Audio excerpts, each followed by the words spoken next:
जय हिंद। स्वागत है आपका अपने YouTube channel exam vibe Bihar पर।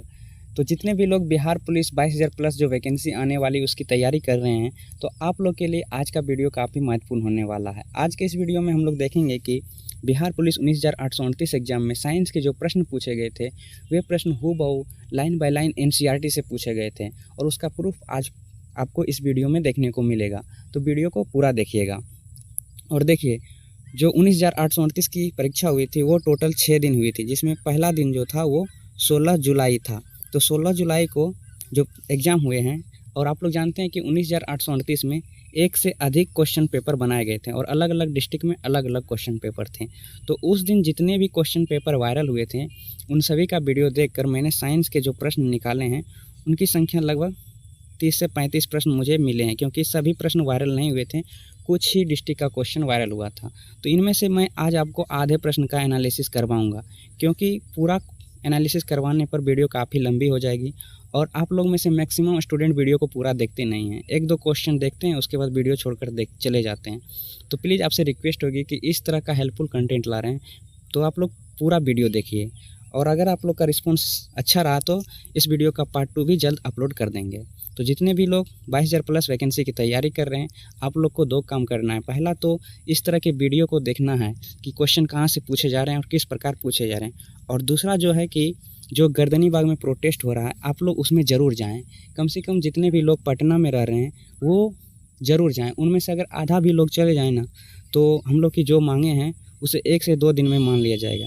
क्योंकि अगर आप पढ़ भी लेंगे बहुत से ज़्यादा कितना प्रश्न सही कर पाएंगे, 65, 70, लेकिन उन लोगों से पूछिए जिनका मद्य निषेध जो रिजल्ट आया है सिपाही और चलंत दास्ता का, उनमें 70-75 प्रश्न सही करने के बाद भी उनका रिजल्ट नहीं आया है।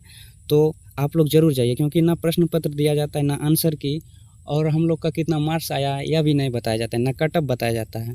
तो आप लोग ज़रूर जाइए और देखिए TRE 4 के जो स्टूडेंट हैं वह किस प्रकार वहाँ जुटे हुए हैं, जबकि उनका वैकेंसी भी आ गया। बस उनको PT और मेंस देना है, उनको क्वेश्चन पेपर दिया जाएगा, आंसर की दिया जाएगा, ऑब्जेक्शन का मौका दिया जाएगा, फिर कितना मार्क्स उनको बन रहा है वो भी बताया जाएगा, कट ऑफ बताया जाएगा। फिर भी वो लोग वहाँ हैं, लेकिन हम लोग के साथ इनमें से कुछ नहीं दिया जाता है। तो प्लीज़ आप लोग जितने भी बिहार दरोगा बिहार पुलिस के स्टूडेंट पटना में हैं, आप लोग प्रोटेस्ट में ज़रूर जाइए। तो चलिए, अब आपकी इच्छा आगे क्या करनी है आगे देखते हैं हम लोग वीडियो।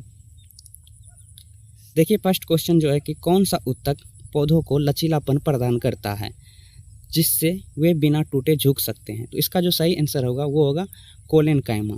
कोलेनकाइमा इसका सही आंसर होगा। अब देखिए ये प्रश्न जो बना, और देखिए इस वीडियो में आपको स्टेटमेंट वाला प्रश्न और जो 1 लाइनर प्रश्न है सभी का NCERT प्रूफ आपको दिखाऊंगा, क्योंकि बहुत से लोगों को लगता है कि 1 लाइनर प्रश्न जो है NCERT में नहीं मिलते हैं, इसलिए आपको सभी प्रश्न का एनालिसिस दिखाएंगे।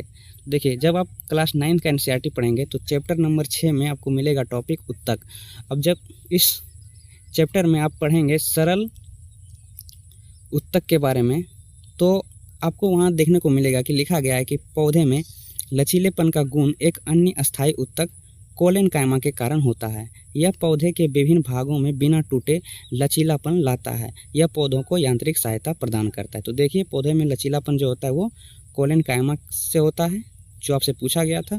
और एक चीज़ और याद रखिएगा कि यह पौधे को यांत्रिक सहायता प्रदान करता है। तो यहाँ से ये प्रश्न बने थे। अगला प्रश्न था कि विद्युत धारावाही वृत्ताकार पास के कारण उसके केंद्र पर चुंबकीय क्षेत्र की रेखाएं प्रतीत होती है। तो कैसी प्रतीत होती है? सरल रेखाएं, सरल रेखाएं। अब देखिए ये प्रश्न बना है जब आप क्लास 10th का NCERT पढ़ेंगे तो चैप्टर नंबर 12 है आपका विद्युत धारा के चुंबकीय प्रभाव। उसमें आपको टॉपिक मिलेगा विद्युत धारावाही वृत्ताकार पास के कारण चुंबकीय क्षेत्र। जब आप इसमें पढ़ेंगे तो लिखा गया है कि विद्युत धारावाही तार के प्रत्येक बिंदु से उत्पन्न चुंबकीय क्षेत्र रेखाएं पास के केंद्र पर सरल रेखा जैसी प्रतीत होने लगती है। दक्षिण हस्त अंगूठा नियम जो फ्लेमिंग ने दिया, दक्षिण हस्त अंगूठा नियम मैक्सवेल ने दिया था, को लागू करने के इस बात की आसानी से जांच की जा सकती है। तो देखिए यहाँ से ये प्रश्न बना है कि ये सरल रेखाएं होती हैं। अब देखिए अगला प्रश्न देखते हैं। अगला प्रश्न है कि रासायनिक अभिक्रिया की उपस्थिति निम्नलिखित द्वारा निर्धारित की जाती है। तो इसका जो आंसर होगा वो होगा अवस्था परिवर्तन, रंग परिवर्तन, गैस का विकास, तापमान परिवर्तन, यानी चारों सही होंगे। देखिए ये प्रश्न आपको NCERT में हूबहू मिलेंगे, लाइन बाय लाइन आपको मैच होगा। जब आप क्लास 10th का एनसीईआरटी पढ़ेंगे तो चैप्टर नंबर 1 है रासायनिक अभिक्रिया एवं समीकरण। और देखिए यहाँ लिखा गया है कि रासायनिक अभिक्रिया होने पर ये सभी चीज़ें होती है, जैसे देखिए अवस्था परिवर्तन, रंग में परिवर्तन, गैस का विकास तथा उत्सर्जन और तापमान में परिवर्तन। तो देखिए किस प्रकार एनसीईआरटी से हूबहू प्रश्न बनाया जा रहा है, इसलिए आप लोग साइंस का एनसीईआरटी 9th और 10th का जरूर पढ़ लीजिए। 6 to 12 अभी आपको पढ़ने की आवश्यकता नहीं है, क्योंकि मैक्सिमम प्रश्न 9th और 10th के बुक से आ रहा है, तो इसे आप लोग सबसे पहले पढ़िए।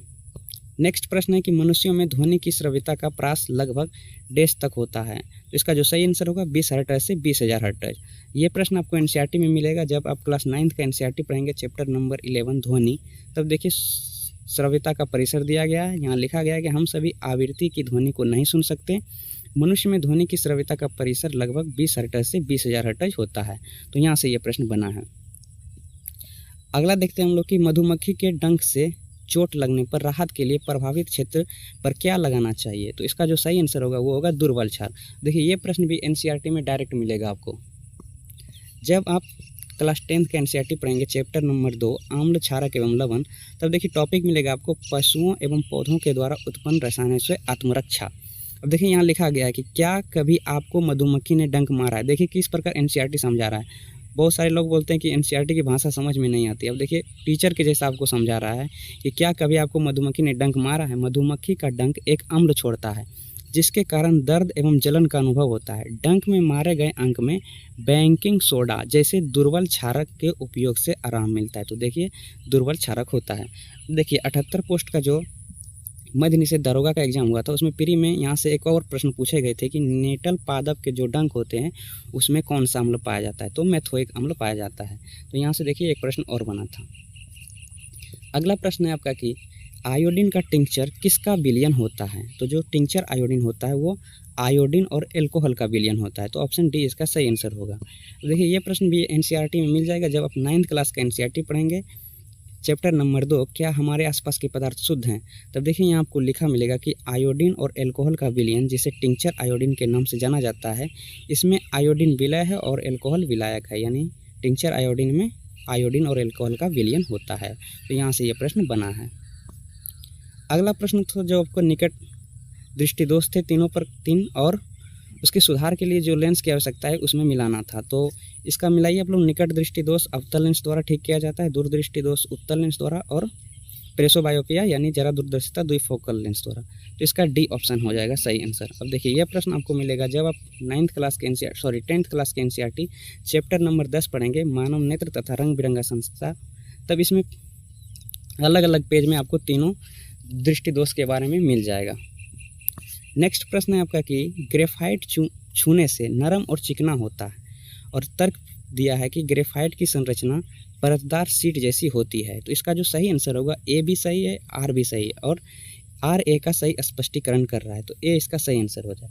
देखिए यह प्रश्न आपको एनसीईआरटी में मिलेगा जब आप एनसीईआरटी क्लास 10th पढ़ेंगे, चैप्टर नंबर 4 कार्बन एवं उसके यौगिक। तब देखिए यहाँ लिखा है कि ग्रेफाइट की संरचना षटकोणीय तल एक दूसरे के ऊपर व्यवस्थित होते हैं, और यहाँ देखिए ग्रेफाइट की संरचना का एग्जाम्पल देके बताया गया आपको कि ये परतदार होती है। फिर आगे लिखा गया है कि हीरा अब तक ज्ञात सर्वाधिक कठोर पदार्थ है, जबकि ग्रेफाइट चिकना तथा फिसलनशील होता है। तो यहाँ से ये प्रश्न बने हैं। तो देखिए किस प्रकार लाइन से उठा के प्रश्न आपको एनसीईआरटी से बनाया जा रहा है। फिर आपसे पूछा था कि के कोष में इलेक्ट्रॉन की अधिकतम संख्या कितनी होती है। तो 4 कोष होते हैं, KLMN, जिसमें के में होता है 2 इलेक्ट्रॉन। देखिए ये प्रश्न एनसीईआरटी में मिलेगा जब आप क्लास 9th का एनसीईआरटी चैप्टर नंबर 4 पढ़ेंगे, परमाणु की संरचना। तब यहाँ आपको मिलेगा टॉपिक विभिन्न कक्षाओं में इलेक्ट्रॉन कैसे वितरित होते हैं, और यहाँ देखिए लिखा गया है कि के कोष में 2 इलेक्ट्रॉन, L में 8, M में 18 और फिर N में 32 इलेक्ट्रॉन होते हैं। चलिए अगला प्रश्न देखते हैं। अगला प्रश्न है कि गतिमान वस्तु का जड़त्व निर्भर करता है। तो गतिमान वस्तु का जड़त्व जो निर्भर करता है वह है वस्तु के द्रव्यमान पर। तो ऑप्शन सी इसका सही आंसर हो जाएगा। एनसीईआरटी में ये क्वेश्चन मिलेगा आपको जब आप क्लास 9th का एनसीईआरटी पढ़ेंगे, बल तथा गति के नियम जो है चैप्टर 8 में।